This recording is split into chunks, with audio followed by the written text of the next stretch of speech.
People you meet in the desert at night. Not long ago, my partner and I were driving through reservation land at about 11 o'clock at night in the desert southwest of the United States. We were on a major highway, but as with so many highways in that area, it's not very well used, just barely paved and with only one lane going in each direction. No lights, just reflectors embedded in the pavement. It's not uncommon to go for an hour on this highway without seeing another vehicle. I was reading a book out loud when suddenly my buddy who was driving interrupts. He pulls off to the side of the road, braking quickly. "Did you see that?" "No," I replied. "See what?" "That van, it went off the road." I turned in my seat but couldn't make out anything, on or off the road. It was just darkness all around. He grabbed the flashlight that would keep in the car and asked me to call 911. He's in a medical profession and a labs licensed EMT. I've worked in emergency response, so this isn't a super uncommon occurrence for us. Although, not even being able to see the accident was a first for me. I got on the phone with 911 immediately and set about trying to find a mile marker using my phone as a flashlight, eventually settling for giving them approximate GPS coordinates, as I had very little coverage and my GPS was acting flighty in that area. The dispatcher had asked me to cross the highway carefully and try to ascertain the status of the passengers since they had gone straight over a hill and presumably into the canyon below. I stayed on the line while I trudged over the sand dunes on the opposite side of the highway. I was a bit nervous to be walking this area in sandals, as we had just recently been discussing the rattlesnake population in the region, and I couldn't really see where I was going and answer the dispatcher's questions at the same time. But the scrubby vegetation gave me some purchase, and finally, I crested the largest dune and could see the outline of the accident site. On the road, the moonlight was blocked by the dunes, but on this side, it was strangely bright. It took my brain a moment to make sense of what I was seeing. They had been lucky. The van had turned on its side as it slid, and the friction from the dunes had just barely prevented the entire thing from going over the edge into the massive canyon below. My partner called out to me and asked me to check on the woman in the van, and I saw that next to him, standing with a scarecrow-like stiffness, was a young man. He looked dazed and didn't seem to be answering many questions. I got the darkest vibe off of that guy that I've never encountered. I felt goosebumps crawling up my back, and it was just like there was a permanent ring of shadow around him. I felt very uneasy knowing that either of us were anywhere near him, and made a point to keep visually checking up on them. I proceeded to the site and around the van and called out to identify myself. I heard the voice of a woman inside, and as I walked around the windshield, I could see her. She was crouched in the passenger cabin, clearly in shock, her feet bleeding as she shifted back and forth in the broken glass of the driver's side window. A tall, willowy woman, thin and pale, with dark hair. There was also a massive wolfhound, panting. It appeared equally stunned. I noticed that they had managed to pry the passenger side door open, and the man must have climbed out through the top that way. The woman spoke with me for a time, calmly and with an urgency I couldn't quite identify in her voice. I relayed the information to the dispatcher. "Yes, it was just the two of them. No, they don't seem to be seriously injured. No, nobody has fallen asleep behind the wheel. They were on their way to Texas to visit family. They were living out of the van." What I remember the most clearly is that I made a couple of attempts to convince her to either climb out of the roof or through the back to clear away from the van just to be safe. But she politely refused each time. She said that she didn't want to leave the dog. There was something just wrong about her demeanor. People react differently to stress, and she seemed alert and competent. So I put it to the back of my mind, but I kept being struck by a strangeness in her handling of the situation. The dispatch and I agreed that the paramedics could probably easily break the windshield to free them, and there was no sign of fuel, so it was fine for her to stay in there until they arrived. Once I double-checked that she was secure and wasn't going to go anywhere, I handed off the phone to my partner while I went out to wave to the paramedics, who had accidentally passed the site and were backing towards us from further up the highway, looking for our flashlights. They pulled off a ways from the site, and I began to brief them when we all heard dispatch come over the radio. Please be advised that the male passenger is AMS and considered dangerous. AMS stands for altered mental status, suggesting that someone isn't in the normal frame of mind for any variety of reasons. We all stopped in our tracks. The paramedics exchanged a glance, and one went back to the ambulance for additional equipment. I was eager to get back to my partner to make sure he hadn't communicated that to dispatch out of concern for his safety, but when we arrived on the site, they were still talking quietly. I went to my car to find shoes for the woman. The passengers were placed in different ambulances, and the police arrived to take interviews all around. Just as we were about to leave, an officer taking our statements turned to us and said, "It's real messed up. I guess she was driving and he wanted to kill them both, so he grabbed the wheel and overpowered her. It's lucky either of them are alive." After a couple of hours, when we were back to driving, my partner proceeded to fill in the details. When he first got to the scene, the woman was yelling that he had tried to kill her and not to leave her alone with him. She also said that if he got out, he needed to be restrained as he was a danger to himself and others. The man was very eager to be out of the vehicle. Bewildered, my partner had nonetheless helped the guy pry the door open, and once he was out, the guy had just clammed up and wouldn't do much more than nod or shake his head in response to questions. He kept thinking that the guy might take off and get lost in the desert, but in the end, he had waited. He said the guy had seemed agitated, so he was doing his best to keep him engaged and distracted until help could arrive. It was chilling to realize that what we had thought was an accident was actually a murder-suicide attempt. I really wanted to accompany the woman to the hospital, but for unrelated reasons, we couldn't remain. We went back that way during the day on our return trip a week later. We pulled over at the site and climbed over the dunes to see whether they had managed to tow the van over all that sand. And sure enough, it was gone. What was unnerving was a realization, upon seeing the landscape during the day, that if he had chosen any other spot to grab the wheel, for miles in both directions, they would have been flipped over a cliff almost immediately. In the dark, there was no way for him to tell, but he had chosen the only spot where they realistically could have survived the accident. My partner then told me that they had gone off the road where they were nearly opposite our little sedan on the highway. If the guy had opted for a head-on collision instead of driving off the cliff, we would have been toast. It was a sobering thought. I think of the woman I met that night often, and of her wolfhound, being gingerly escorted into the back of a police car. I really hope that they're in a much better place now. And as for the guy who tried to kill them all, I certainly hope that he gets the help he needs.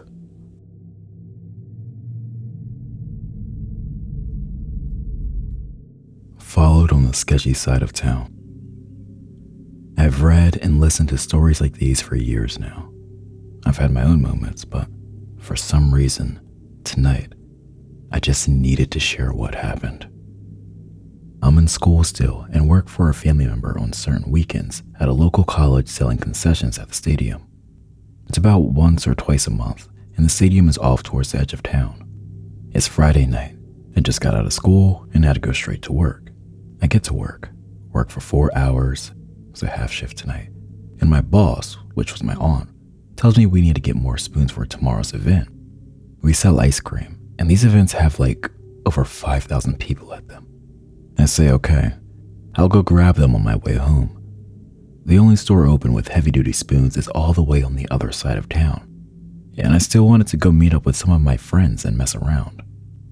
So I decided I would take the faster but more sketchy way around the outskirts of town. I live in a state where the weather is everywhere. It snowed last night, but I figured the roads would be fine enough even if they weren't plowed. I take off and make my way to the store. The first 5 minutes go by and nothing's wrong. I haven't seen a single car or any buildings the entire time. But keep in mind, it's approaching 9 p.m. and I'm on the outskirts of town. No one really takes this way unless they really have to. All of a sudden, I see something in the corner of my eye and it looks like a man. Roughly 5'8", I'd say. Wearing shorts, t-shirts, and a backwards hat. He's in the ditch, walking in snow when it's 10 degrees Fahrenheit out. Or -12 Celsius. My first thought is to pull over, but I'm on the phone with my mom at the time, and she warns me not to, as some things have happened before in this town. For instance, a couple of years ago, a college girl was kidnapped and found dead, rolled up in a rug in 2014. So, I considered stopping, but I told myself not to. I wasn't really worried about anything at the time. I'm a young dude driving a big pickup truck. Last type of person anyone would want to harm, right? I passed the man, going slightly below the speed limit.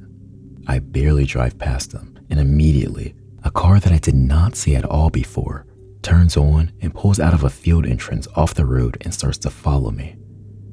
At first, I thought I was just focused on the man in the ditch and didn't see a road, and that's where they came from. But I later found out that there wasn't a road there. Now, again, I'm not super worried. I've watched my fair share of crime movies and read plenty of stories, so I didn't feel it was a threat yet. I start to approach the town again. I turn left, the car turns left. I turn right, they turn right. I go around a roundabout and skip my turn and go twice as no one else was there. Car follows.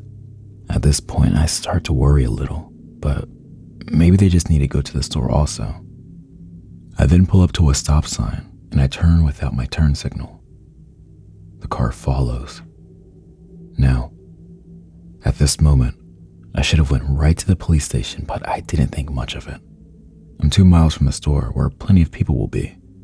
It took a few more turns and the car continues to follow me. I completely blew a stop sign at a non-busy intersection, and the car does a quick stop and go and catches up. I'm now 2 turns until the store, so I'm still not too worried. I turn into the store and the car turns also. The store has a gas station, so I pull there first to act like I was getting gas. The car sits off to the side of the road, in between the gas station and the store, and just sits there. I wait about 10 minutes, and the car doesn't move. I'm a young kid, alone at night, near the bad side of town. I call my friends I'm supposed to meet up with later on and give them the license plate for worst case scenario. Then I take off to the store. I cross the street and the car comes straight behind me. I'm freaking out, not knowing if I should call the cops or not. I go and park as close as possible to the store, and the car parks in the same area as me. It's getting late, and the store's closing soon. There are only a couple of other people in the parking lot. I turn my truck back on and go park on the complete opposite side of the lot, get out, and I completely bolt inside of the store. I'm not super overweight, but I'm not skinny either. I'm about 6'1" and 200 pounds. Who would want anything to do with me? I get my spoons, take my time in the store. I go to call my friends to walk back outside, and my phone is dead. I look out the sliding doors, and suddenly there's a white van next to my driver's side. It looks like no one's in it, but the back windows are covered, and it's running. Big red flag. I run to customer service and explain everything, but they think I'm some young kid messing around. At the time, I couldn't really see the original car that followed me, but no way in hell am I going outside with that van next to my truck. After waiting what seemed like hours, the van pulls forward, and the original car appears from the side of the building. You can see from inside the store by the Starbucks, both of them talked and drove off. I wait another 10 minutes and dash outside. I speed to my friend's house, and when I get there, I park in his garage. My one buddy asks why there's a big orange mark on my tire, and my heart sinks. When I was inside, they must have marked my tire. After inspecting the rest of my truck, we find a small pipe dropped in the bed of my truck, surrounded by snow. It was about the length of my forearm, and it wasn't mine. I was alone, no phone, scared, in a part of town I'm not familiar with.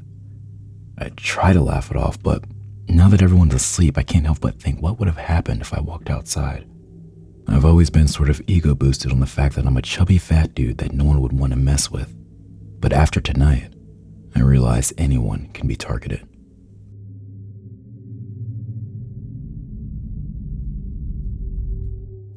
The bag lady.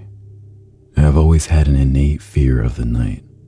Not so much the dark, but the night itself. As a child, my imagination was overcome with stories of creatures that come alive at night and the safety offered by a house and light.